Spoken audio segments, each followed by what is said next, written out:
एक हरे भरे नाले के किनारे टहल रहा था। पानी चमक रहा था और जंगल का माहौल जादुई लग रहा था। आदिल की नजर नीचे एक पत्थर पर पड़ी, जहां एक छोटा, सुंदर और मासूम सा एनाकोंडा कुंडली मारे बैठा था। आदिल के चेहरे पर एक प्यारी मुस्कान आ गई और उसे तुरंत उस नन्ही जान से लगाव हो गया। आदिल ने धीरे से उस छोटे से एनाकोंडा को अपने हाथों में उठा लिया। उसकी आंखों में बेपनाह प्यार और अपनापन था, मानो दो रूहें एक दूसरे को पहचान गई हों, नरम और सुनहरी रोशनी में। यह पल उन दोनों के बीच एक गहरे और भावुक रिश्ते की नींव बन गया। आदिल एनाकोंडा को अपने आलीशान घर ले आया और उसे अपने स्विमिंग पूल में पाला। दिन बीतते गए और एनाकोंडा का आकार तेजी से बढ़ने लगा। वह अब एक विशालकाय सांप बन चुका था, लेकिन उसका चंचल स्वभाव और आदिल से दोस्ती का रिश्ता वैसा ही था। आदिल उसे खुशी खुशी खाना खिलाता और उसकी परवरिश करता। उनकी जिंदगी ऐश और आराम और खुशियों से भरी थी। जल्द ही इस अनोखी दोस्ती की खबर फैल गई और लोग दूर दूर से आदिल और उसके बड़े दोस्त को देखने आने लगे। आदिल गर्व के साथ अपने एनाकोंडा के पास, लोग हैरानी से उसे देखते थे, खड़ा होता कि कैसे यह ताकतवर जीव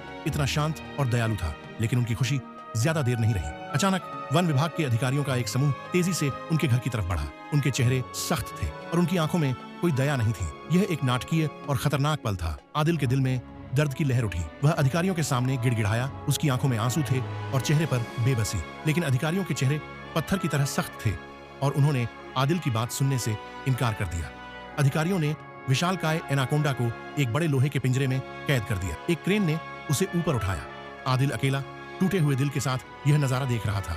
आसमान भी उसके गम में शामिल होकर गहरा हो रहा था, जैसे तूफान आने वाला हो। एनाकोंडा को एक शीशे की दीवार वाले ट्रक में डालकर हाईवे पर ले जाया जा रहा था। अचानक एक भयानक तूफान शहर से टकरा गया। सड़कें पानी में डूब गईं, बिजली कड़कने लगी और लोग अफरा तफरी में इधर उधर भागने लगे। चारों तरफ तबाही और डर का माहौल था। और फिर एक अनोखा पल। ट्रक के अंदर कैद एनाकोंडा ने अपनी पूरी ताकत से शीशे पर हमला किया। शीशा टुकड़ों में बिखर गया और वह तूफान की अंधेरी रात में एक उम्मीद की किरण की तरह बाहर निकला। उसकी आंखों में एक मकसद की आग थी। एनाकोंडा बाढ़ में तैरते हुए लोगों के पास पहुंचा और उन्हें अपनी पीठ पर बिठाकर सुरक्षित जगह की तरफ ले जाने लगा। एनाकोंडा ने अपने दोस्त को पहचान लिया और वफादारी से उसकी तरफ देखा। उन दोनों का दोबारा मिलना एक ऐसा भावुक पल था जिसे शब्दों में बयान नहीं किया जा सकता। आखिर में आदिल ने बड़े प्यार से एनाकोंडा के सिर को गले लगा लिया। उसकी आंखों में खुशी के आंसू थे।